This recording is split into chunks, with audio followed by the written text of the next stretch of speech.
సంసారాల్లో అనేక సాధక బాధకాలుంటాయి. ఓరిమితో అవన్నీ సరిచేసుకోవటమే గృహస్థుని ధర్మం. ప్రేమతో, సహనంతో కష్ట నష్టాలను నిగ్రహించి గృహసీమను స్వర్గసీమగా చేసుకోవాలి. చూడు నాయన, ఒక్క రహస్యం చెబుతాను విను.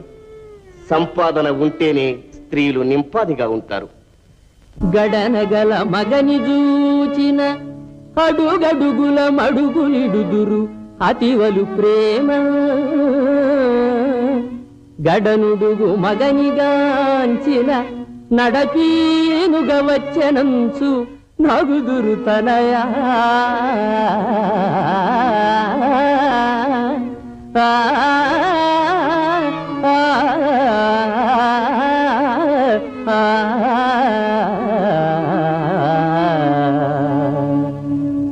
ఇది లోక చరిత్ర కనుక వెళ్ళి